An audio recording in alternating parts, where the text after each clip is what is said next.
design office and also SRT engineering. I'm going to start with Marty Jagoda, who's the godfather of the calibration. He started in calibration. Now he's actually responsible for the entire vehicle synthesis project. So he knows it intrinsically. His background is in calibration of the 6.4 liter engine. So if you like that engine, you know all about it. He's the guy who made it behave the way it does. Next to him is Russ Rosselli. Good morning. He's head of all SRT engineering. So he's my go-to guy in charge of all the product line for SRT, including Viper, Challenger, Charger, 300. So really cool guy. Also races open wheel cars. So all these guys have some kind of interest in motorsports or cars. They're the real deal. So next to him is Ryan Nagodi. He's chief Dodge and SRT design. So he's on interiors, making that scrumptious stuff with his boss. Cosmo, see Steve for a second. Cosmo is head of interiors for the Chrysler Group. So he's really been together for about 7 years. 8th year now. 8th year at Chrysler, and his mission has been to make our interiors world class, and I think you would agree that they've come a long, long way in the last 5 years. Steve Sharples, in between there, he's my go-to guy for SRT marketing, SRT product planning. He's the guy that comes up with things like the core models, and even the price classes, the equipment levels, all the wonderful colors. He does a website, it's everything. He's like the jack of all trades, an incredible guy. Mark Chosol, I've known him, graduated together almost 20 years. He's been in design at Chrysler. Gets to design these SRTs. He actually was responsible for the Viper design. That was his biggest project to date, running that entire program, interior and exterior. Exterior, sorry. Tomei, actual interior designer of the Viper, and many other great products. But I think his tour de force was the new Viper interior. It's absolutely world class. He's a kid that had posters of supercars on his wall. Our kind of people. So that's my crew, and they're going to take you through our products. So starting with Russell Steve Sharples is going to tell you all about the new 2014 Grand Cherokee. My name's Ralph Gills.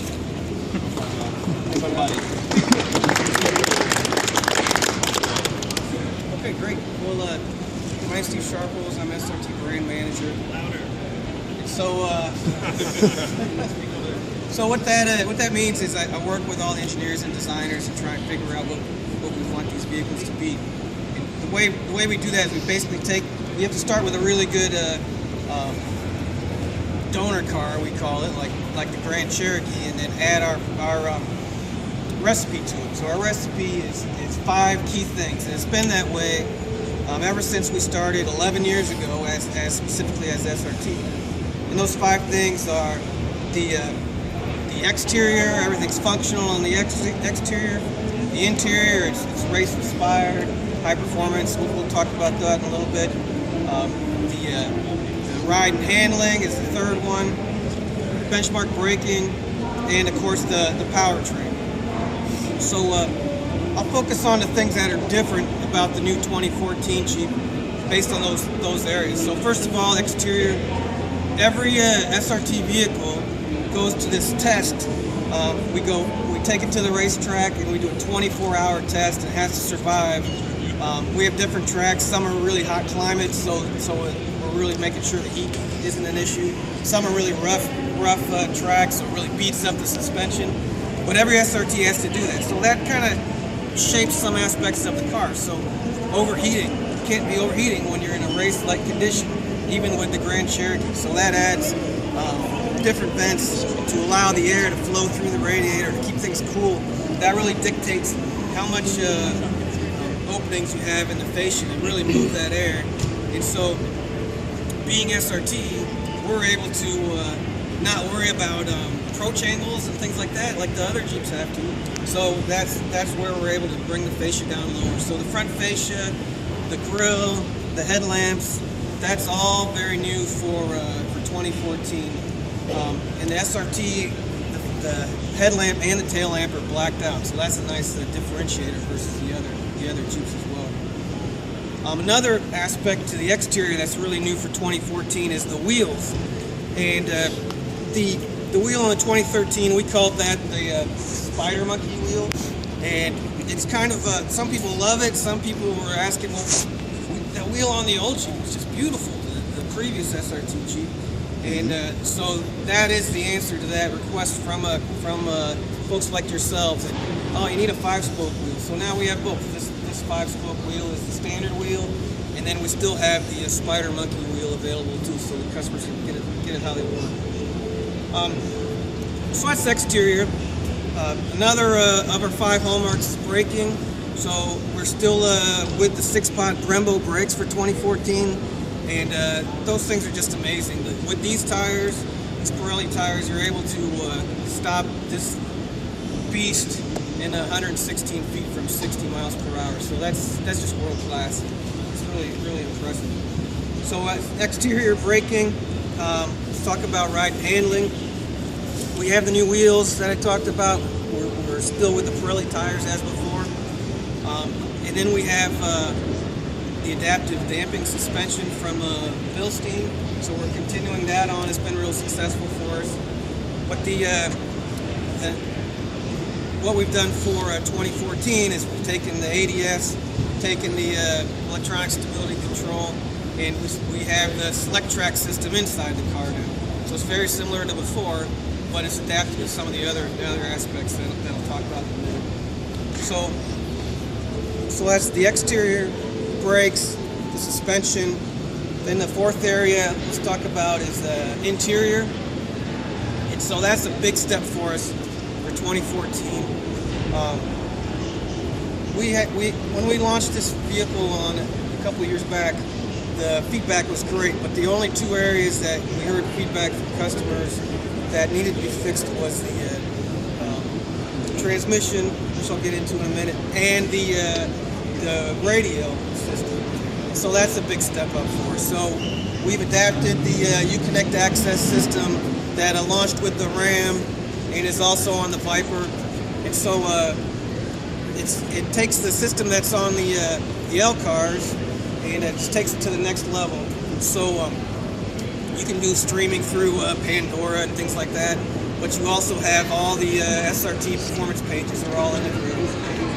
The screen in the center of the cluster as well is upgraded for 2014. So we have a story. It'll read text to you. So when we were testing the Viper with this system, we were doing top speed testing, and the track was so big that the radios couldn't reach all the way across the track. So we just used cell phones through the Uconnect system. So the Uconnect system has been proven at 203 miles per hour. So. And it'll read a text. He got a text when he was testing. He was slowing down, and the text was one of the interns wanted to take home a Grand Cherokee for the weekend, one of the SRTs, and he got a text that said, it read to him, "Hey, can I take the Grand Cherokee for the weekend?" And that was at 186 miles per hour, something like that. So that works pretty good. So the last big feature that I want to talk about is in the category of powertrain, and that's the 8-speed trans. And it's it's just perfect for this vehicle. It just takes it to the next level. Rev matching when you're shifting. It makes the vehicle running a little bit different RPM range, so it even makes the sound better. It sounds more like an SRT should sound. So it's just spectacular. And of course, there's a launch button too. So you can see that. So that's the highlights for the cheap. I don't know. Time for questions. Yeah, a couple of questions. Anybody have questions about the transmission, the community source wheel, the new interior, sepia interior? Yeah, this is the black. We also will have this sepia brown interior. It's all wrapped in Laguna leather. It's just really nice leather. We first did it on Viper, and now we're doing it on all 3 of the other vehicles as well. Special colors. Yeah, it's a sepia brown color. And when we first launched the Grand Cherokee, that's when the feedback was, well, we need like an all leather one. We got a lot of customers who were saying that. And so that was really the response to that. It's not a dual clutch, is it? Transmission? No, it's the regular automatic, but it's been developed so that it shifts very fast. I don't know if Marty, you guys want to talk a little bit about the transmission, like kind of what it's built from? Well, it's a ZF box. It's a torque converter transmission. It's an 8-speed. Like it because you have much more, you have shorter spread in gears, and we can really stay on top of the torque curve, especially in this vehicle, which is a little heavier than the other vehicles. You can downshift a couple times. Rev matching and Yep. quick response. Yeah, the paddle shifting is quite a bit quicker. It's really fun car to drive. That's cool. Yeah. Thank you. Any other questions? The cars? Yes, yep. I think we'll go ahead and move over to the new Super Beat, and then just a few key points. Everybody. Yeah. My name is Marty Jagoda. I'm the vehicle integration engineer for Charger and 300 SRT. It's the lead development engineer for the program, so I spend a good portion of my life sitting in the driver's seat of these cars, and it's a lot of fun. What I want to do is I want to start off by talking about the Charger Super Bee, the reason the Super Bee, kind of came to be what it is, and then how that formula filters down into the Challenger and 300. So when we thought up, the Super Bee is not a new car to you guys. It's been around since 12 model year. When we thought up the idea of Super Bee, we really wanted to focus on a car that was for the core enthusiast. It focused on the performance, the braking, all of the SRT attributes that Steve mentioned, our 5 pillars. That being said, we wanted to kind of look at a vehicle that would create a different price class and really only focus on those 5 attributes. There were no extra creature comforts or extra frills with the car. So Super Bee, we went back to our heritage.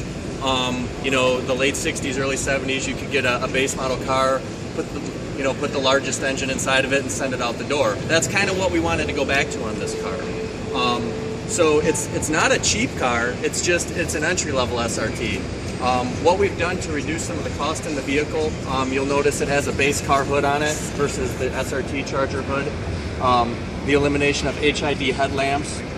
We went to a cast wheel versus the forged wheel. The weight didn't increase, but it's a less expensive wheel to put on the car. We went with a black anodized caliper versus the painted caliper. Again, a significant cost savings. Elimination of the active exhaust, the valves in the exhaust system. A big one was the removal of the active suspension. The SRT models all have our active suspension, which we've come to know and love. It kind of gives you the best of both worlds on the street and on the track. On these cars, again, being focused, for the enthusiast, focused for the track, we went back to a suspension that was very reminiscent on the 2011 Challenger. It's an aggressive ride. It's very, very compliant for everyday driving, but it's also, it gives maximum handling and maximum grip on the racetrack. That was a significant cost savings for us. Moving to the inside of the car, we went with a cloth interior without heated seats, without heated cup holders. Again, all looking at reducing costs to the customer. We thought it was key to keep the SRT steering wheel in the vehicle. It is still an SRT, so we kept the steering wheel. That's kind of how the Super Bee came to be. And again, it ended up being about a $3,000–4,000 cost savings versus the base SRT8 Charger. So again, kind of a new market, but also just a really focused performance car. A couple of things that are new for 13 model year on this car. We really do pride ourselves on listening to you folks, listening to our customers, and we recognized in 12 model year the standard 4.3-inch radio. A lot of people wanted the A4. This was something we heard a lot of feedback on. If you look inside this car, it does in fact have an 8.4. It's not just a show property. You can go to the dealership and order your car like this right now, with or without nav, and it does come with all of the performance pages that you've come to know and love in the SRT model. So we are listening. We hope you're all happy with that decision, and we think that'll be a good move for the future. The other thing is the introduction of a few new colors. So the seats for 13 model year, we removed, and I can show you, right here, we removed the yellow tracer from the seat and put a white tracer in there. And I remember hearing a few questions early on, well, why did you do that? And we really couldn't, divulge on the answer then. This is the reason why. Colors like Tor Red, colors like Plum Crazy, and other colors that may clash a little bit with yellow. So we are introducing some new heritage colors on the Super Bee model that'll be rolling out to dealers through the rest of the year. So that's kind of really what I had to say on the Charger Super Bee. If there's any questions specific to the car, I can field them now, and then we'll move on to the Challenger. Super B questions? What's the full list of colors that we can get on Super B now? For 13 model year, available all year will be bright white and also pitch black, so the piano black color. And then rolling in the second half of the model year, kind of from here until we build out the model year, will be Tour Red, Plum Crazy, and Hemi Orange. So three very heritage colors that with the black accent graphics will look really, really cool on this car. You said you removed the active exhaust. Is it just going to be a deeper tone all the time now, or is it just more of a quieter? No, the exhaust will the vehicle will have a little bit more exhaust presence everywhere in the operating range, from idle to watt. It's the same exhaust system. We've just literally removed the valve. So all of the tuning elements are in these vehicles is actually an additional tuning element to increase the MDS operating range. So that the removal of the valve doesn't mean that MDS drone is going to be very present now. We've had to accommodate with a slightly different fly zone to keep everybody happy inside the driver's seat. So, will there be other color combinations for the interior other than the white stripes?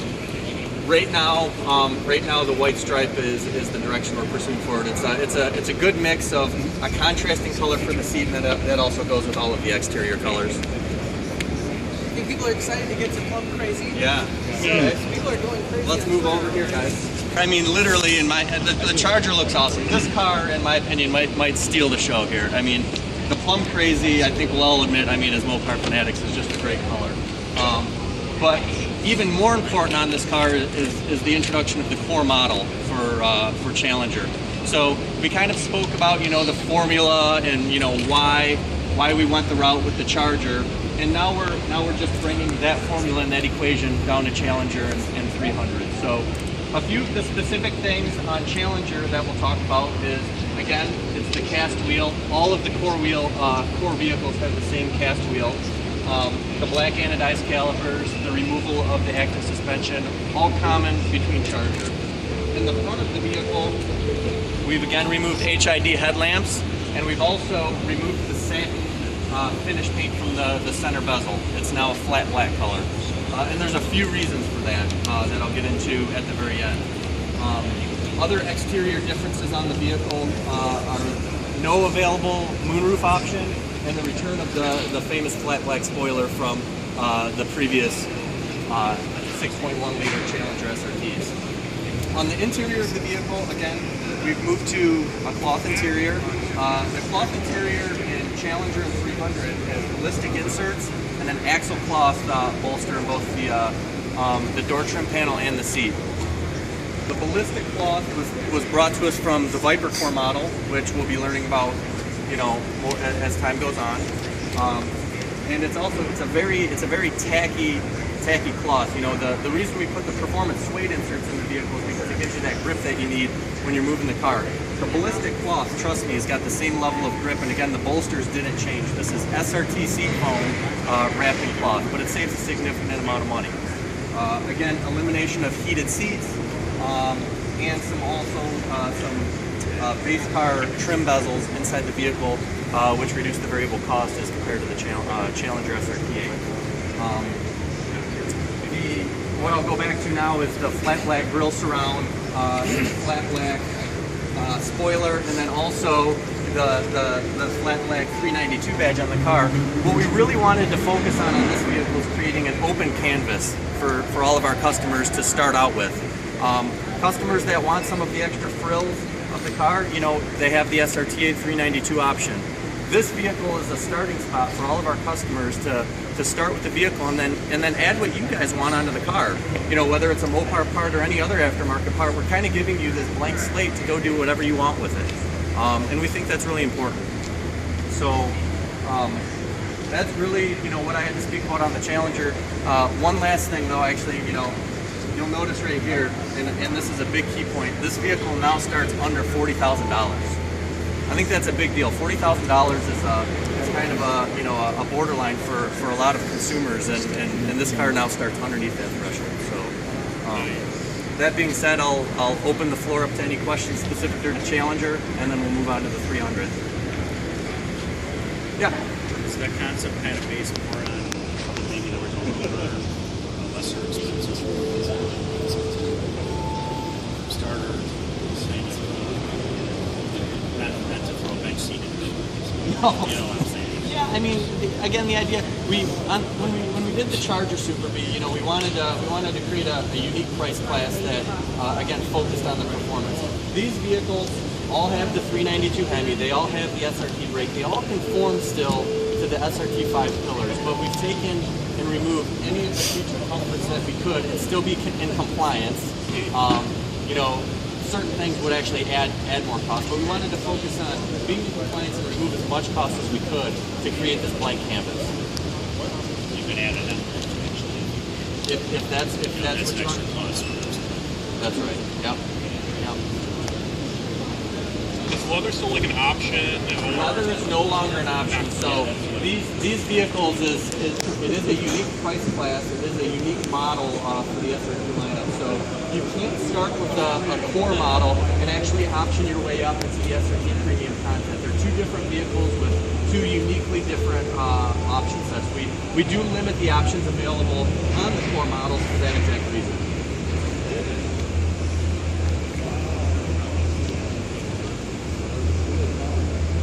Any other questions, guys? 300? Let's go over there. All right, guys. The last car in the lineup here is the 300 SRT8. Maybe some would think it's the most sleeper, you know, cruiser, more executive than Charger, Challenger. But with the core model, we wanted to pump up the aggressiveness a little bit. So the first thing that you're going to notice on this car is the addition of the 6.4 liter badge. We really want people that drive this car, we want everybody else on the road to know what they're dealing with now. And that's why we put the 6.4 liter badge on this vehicle. The vehicle, again, it follows the same formula. The 300, though, generally starts with the most amount of standard equipment versus the other two vehicles. So a lot of that equipment, we've taken it off. There are, and we'll step through that equipment, but there is still the delta. There is still the difference between a 300 and the Charger Super B. The 300 is still, you know, the more premium vehicle, with more options, and we wanted to keep that separation there for you guys. But with that said, we still wanted to create this open canvas, this starting spot, so you can do anything that you want with this car. You can make it as gentlemanly as you want or as aggressive as you want. So on 300 Core, similar formula. We remove HID headlamps. It actually is the 300S halogen headlamp, which is a darker finish, so it still has that sinister SRT look. Also in the front end of the vehicle, we've removed the fog lamps. The fog lamps removal of the fog lamps don't prevent us from complying to any regulations, and it's a weight savings and a cost savings, so we removed them from the vehicle. They could be added back on, but we wanted to leave that up to the consumer, not up to us. Again, the core cast wheel. Standard on the vehicle is the same black anodized calipers, but on 300 we wanted to give you guys a little bit of an option. So red calipers are optional content, which is why we're showing them on this vehicle here. And in my opinion, it looks pretty cool. It accents the 6.4 liter badge quite well. Active suspension removed again. With a slightly revised, it's a passive suspension that's identical in hardware to the Charger and the Challenger, but just a slightly more gentlemanly ride. So again, it still performs on the street, it still performs amazing on the racetrack, but it just has a slightly different ride for the differentiation in the vehicle. Other things that we've removed from the vehicle: rain sensing headlamps, rain sensing wipers, automatic headlamp leveling system, door sill appliques, universal garage door, power column, power pedals, heated cup holders. A lot of the frills, again, do you need any of those parts that I just named to go faster on the racetrack? Absolutely not. So we wanted to take and remove those from the car. Just like the Challenger, we've got ballistic cloth interior with the axle bolsters. Again, you'll notice the stitching is very similar to what you see on our leather counterparts, and that's because it's the same foam that we use. It's still an SRT seat with the removed heat and cool, aspects of it. Standard on 300 is the 8.4-inch radio, but without nav. You can option up to nav on this model for the customer. So again, there's a little bit of differentiation there, versus the Charger. You can option to a moonroof on this vehicle. We did open that up on Charger, or I'm sorry, on 300, just for a little bit of differentiation. Also on the rear of this vehicle, you'll notice the red SRT8 chiclet badge. Just kind of, again, highlighting this isn't the same 300 that we've all been used to for the last 1.5 to 2 years. This is a much more aggressive version of the vehicle with that open canvas, so you can do anything that you want with it. So with that said, I can, I will talk pricing on this one too. So again, we've talked pricing, you know, $3,000 less than SRT on Charger, $4,000 or $5,000 less on Challenger, $4,000 cheaper here too. So this vehicle right here is starting under $45,000. So you still have a lot of the standard 300 creature comforts that you would get in a base car, but with the added SRT performance at a very economical price. So any questions specific to the 300? I didn't see inside. Are there paddle shifters available? Paddle shifters are standard on 300. Yep. Is this an 8-speed? These are 5-speed variants. Are the RSAs the standard tire for these now? RSA is the standard tire on actually all of the LSRT line. Yeah. The F1 3-season tire is optional, and that still remains the same. Especially the white. Right. Well, I think we're going to head toward the Viper Lane. Thanks very much, guys. I Thank really you. I'd like to talk about desserts. So you guys got to go through the other SRT products. I get to talk about Viper. One person that, when Ralph did the intros, that was over staring at the yellow Viper was Scott Kruger. Scott's actually the guy who penned this car. He actually drew it. So good job, Scott. So I wanted to introduce Scott. Yeah, I'll go over a few key points of the car, and then we can open it up to questions as well. With every SRT product, of course, they have to function first. So with the Viper, obviously it's a 206 mile an hour car. So obviously we had to spend a lot of time in the wind tunnel with the car and developing it. So it had to function first, but we also wanted to make it beautiful. And when we set out to do it, we didn't want to reinvent what the car was. The car is an icon. It's very recognizable. We wanted to get back to those roots of the car. I refer to them as these washable surfaces, something that you want to touch. I owned a 98 for a while, and I used to love washing it in my driveway and drying it. There was something kind of heroic about opening the front end of the car up and cleaning everything off on it. So we went back to the clamshell hood on the car as well. So really, just it's an emotional car.